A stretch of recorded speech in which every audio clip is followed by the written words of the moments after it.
Welcome to Big Homeopathy. I'm your host, Sarah Thompson. Welcome to Big Homeopathy. I'm your host, the Big Homeopath, Sarah Thompson. I've been thinking a lot about personal mission statements and about mission and about how we can live our lives on purpose once we know what our purpose is and how we mine the choices that we've made and the decisions that we've made and the lives that we've led in order to identify what those things are and to integrate with them. And being a mother was really my first career. I did other things before that, but when my first son was born, I found this thing that I was so passionate about doing right, that I knew was my unique calling, that I could do better than anybody else.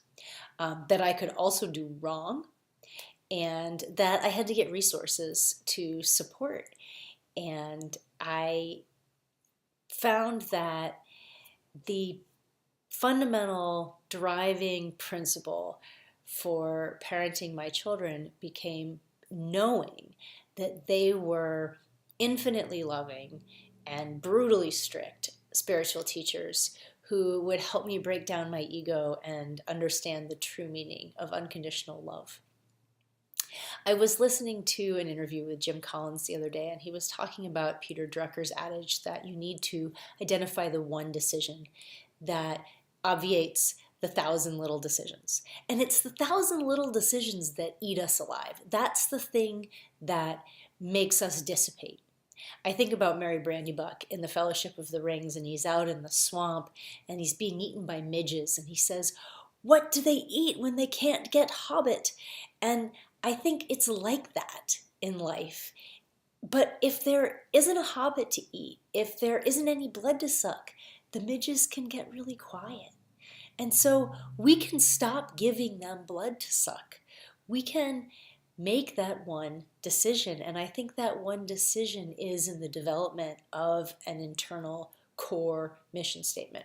And I know I've told you that my mission statement at this time, and these things do modify, I think, is that I want people to love themselves truly so that they are powerful and confident, creative, happy and fulfilled, loving and loved in their own eyes on their own terms. And when I look at my children who are 13 and 9, and I see, and it wasn't easy. It's easy for me to go against the mainstream.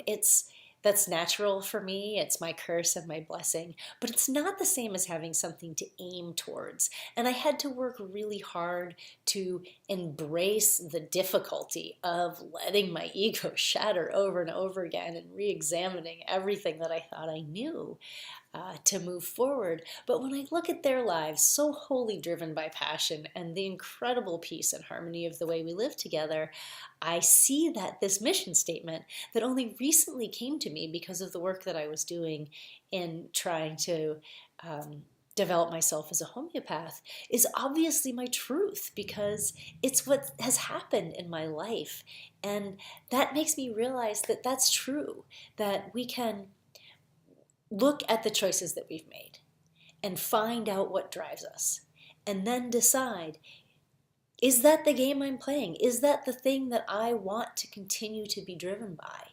And be integrated, be in sync. And it's that sense of wholeness that will allow me to serve. And when I look back at my life, at the failures and the sufferings, when I look at the successes and the achievements, that sense of unconditional love, when it was there, when it was not, when I didn't know how to feel it for myself, and the hurt that I put out in the world because of that, I see how true that is and how important it is.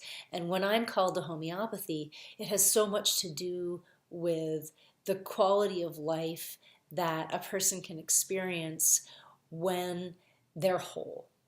And that integration that happens, that I think just inevitably manifests in that understanding of unconditional love.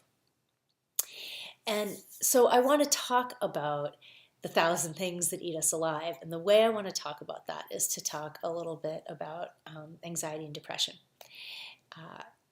The last 50 years in pharmacology has made it seem desirable and possible and sustainable physiologically, mentally, and emotionally to suppress emotional pain, to go running for the shelter of mother's little helper.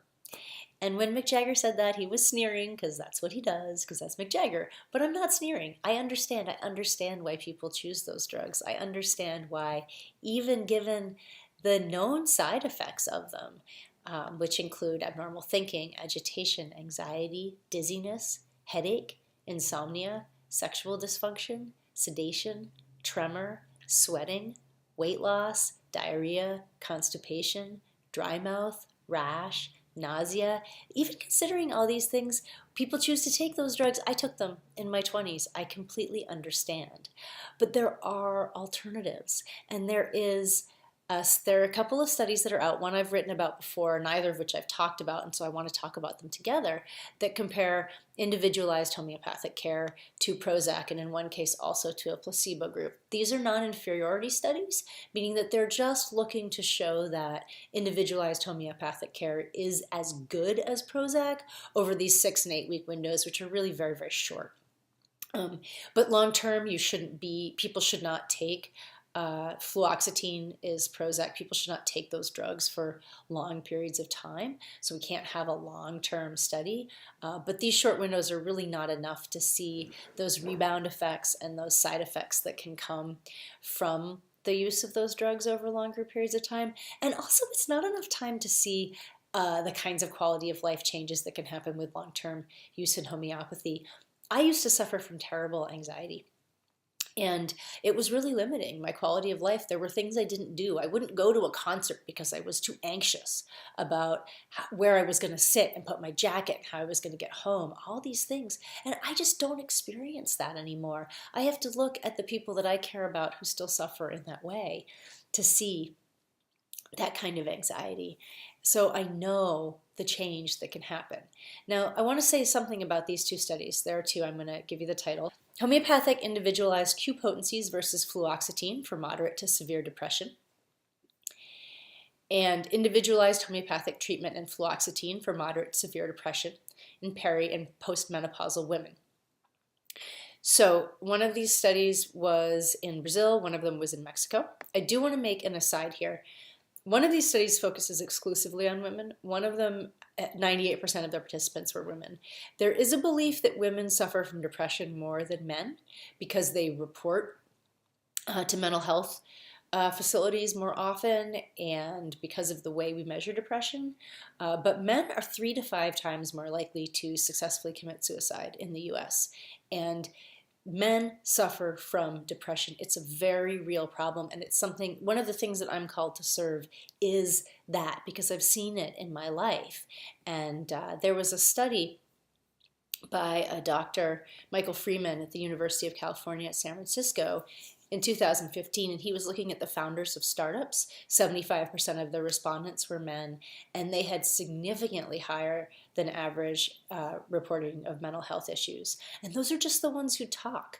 This is really a silent disease, and so getting into homeopathic care because of whatever avenue there is, whatever kind of pain or suffering that you're coming in with, the improvement in quality of life that can come from that can really reach into all of these things.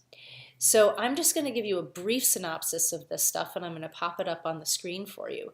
But versus the baseline, homeopathy and placebo and Prozac showed both over 80% improvements over the 8-week window.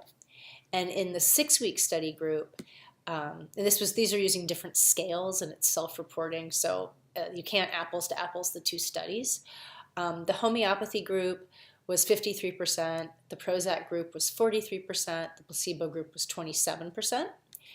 And then using a different scale, 54%, 43%, and 42%. Just ask these ducks. So, it's clear that homeopathy performs at least as well as Prozac, and that it outperforms placebo. And that right there, knowing what we know about the antidepressant medications, is enough to pursue this further, because there is hope for mental health with depression, and to not be eaten alive by the 1,000 little things, and to find that purpose and to find that integration and to be whole and to love yourself unconditionally and to be big in the world. It's big homeopathy. It's going to be huge. See you next week.